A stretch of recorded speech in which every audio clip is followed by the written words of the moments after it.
যদি আমাকে আপনারা ফাঁসি দেন দিতেও পারেন, গুলি করেন করতে পারেন, আমার কণ্ঠ বন্ধ করে দেন দিতে পারেন, আমি আল্লাহর জাতে পাকের কসম, যে আল্লাহ তাআলার হাতে আমার প্রাণ, ওই আল্লাহর জাতে পাকের কসম করে বলি, কোরআন হাতে নিয়ে বলি, দেশি পীর বিদেশি পীর, ছোট পীর বড় পীর, পৃথিবীর কোন পীরের ক্ষমতা নাই একটা মানুষকে জাহান্নাম থেকে নাজাত দেওয়া।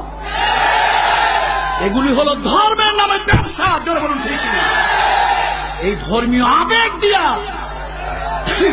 এই ধর্মীয় আবেগ দিয়া মানুষের কাছ থেকে রীতিমতো ব্যবসার একটা ফন্দি ফিকির বেঁচে নিয়েছে। বিশ্বনবী তার কন্যা ফাতেমাকে বলেছে, ফাতেমা নেক আমল করো, মুহাম্মদ সাল্লাল্লাহু আলাইহি ওয়াসাল্লাম কন্যা বলে তোমাকে খাতির করা হবে। বন্ধুরা আমার, আপনারা আয়াতুল কুরসি পড়েন না? কিয়ামতের ময়দানে কে সুপারিশ করবে? কে সুপারিশ করবে? মুহাম্মদ সাল্লাল্লাহু আলাইহি ওয়াসাল্লামকে আল্লাহ অনুমতি দেবেন, তিনি সুপারিশ করবেন। আর কি মানুষ, কোথায় গেছে মানুষের আকীদা, কোথায় চলে গেছে মানুষের ঈমান। আল্লাহ তাআলা সব গুনাহ পছন্দ করেন, কিন্তু শিরকের গুনাহ আল্লাহ বরদাস্ত করেন না। ভাইরা আমার, শিরক বড় শিরক, ছোট শিরক, সব শিরক মানে অংশীদার। আচ্ছা, এখানে আপনাদের আশেপাশে বড় ফ্যাক্টরি আছে না? কারখানা বা ফ্যাক্টরি নাম বলেন একটা, আর নাম বলেন না। এশিয়া, এশিয়ার 100% মালিক একজন। ওর ভিতরে যদি 10% শেয়ারও কেউ কেনে, সে ওইটার মালিক কিনা। ছোট হোক অল্প হোক, অল্প হোক, সে কত পার্সেন্ট শেয়ারের মালিক? যদি 5% কেনে, তাও সে শেয়ার অংশীদার। কথা ঠিক কিনা? একজনের শেয়ার 95, আর একজনের কত? সে কি দাবি করতে পারবে আমি এটার অংশীদার? দাবি করতে পারবে নাকি পারবে না?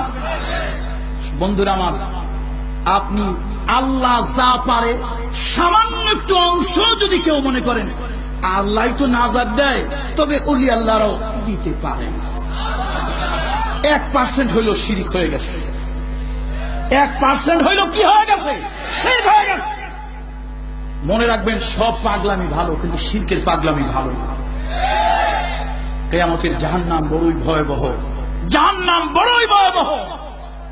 যেই নবীর আগের জীবনের গুনাহ নাই, যেই নবীর পরের জীবনের গুনাহ নাই, আল্লাহ মাফ করে দিয়েছেন, ঘোষণা দিয়েছেন।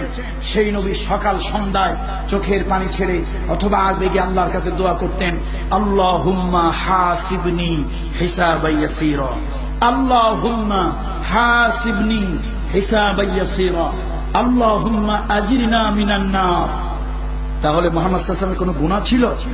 নাউযু বিল্লাহি মিন যালিক। আল্লাহ তাআলা তাকে মাসুম, বেগুনাহ বানিয়ে দিয়েছিলেন।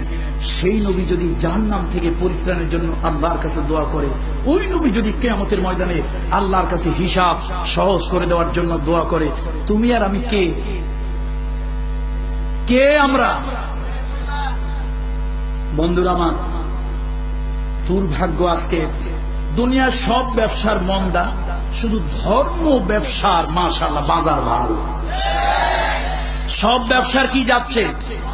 আকাল দুর্দিন যাচ্ছে, অর্থনৈতিক মন্দা যাচ্ছে সব ব্যবসায়। একটা ব্যবসা মাশাআল্লাহ ভালোই চড়া। পুঁজি ছাড়া ব্যবসা লস হওয়ার কোনো ভয়? পুঁজি খাটাইলেই না আপনার লস হবে, পুঁজি নাই লস নাই।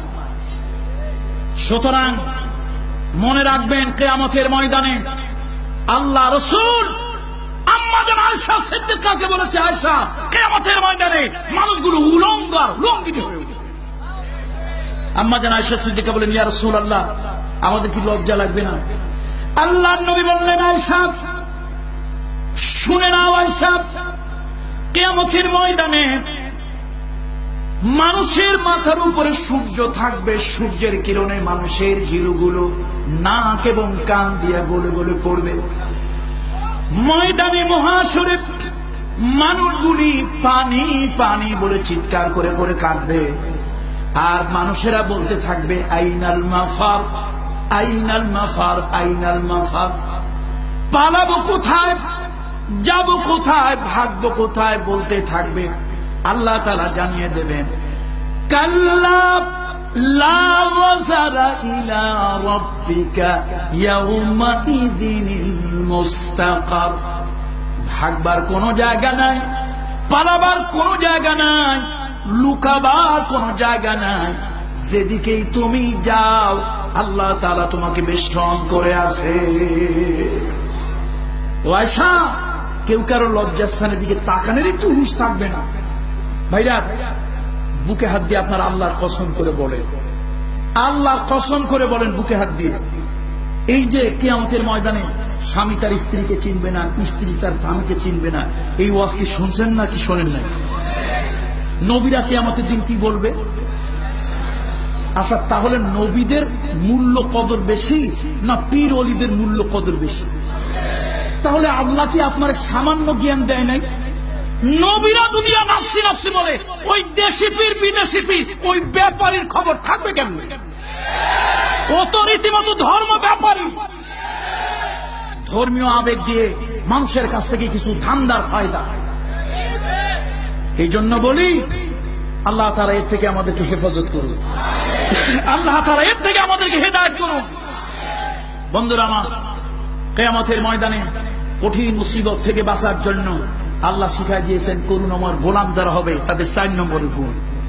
আল্লাহর গোলাম যারা হবে তাদের কয় নম্বর গুণ?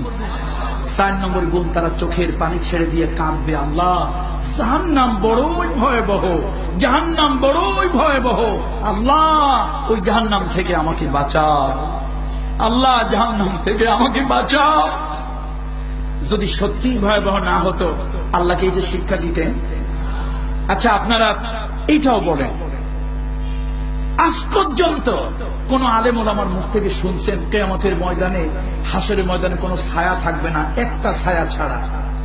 শুনছেন কি শোনেন নাই? কার ছায়া সেইটা? কার ছায়া সেইটা? তাহলে আল্লাহর আরশের ছায়া।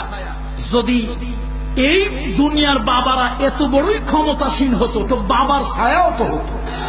কিয়ামতের ময়দানে নাজাতের রাস্তা একটাই, আল্লাহর গোলাম। যারা বলেন ঠিক কিনা? নবীরা যেখানে নাফসি নাফসি বলে কাঁদবে, সেখানে এই ব্যবসায়ীদের খবর কোথা থেকে থাকবে?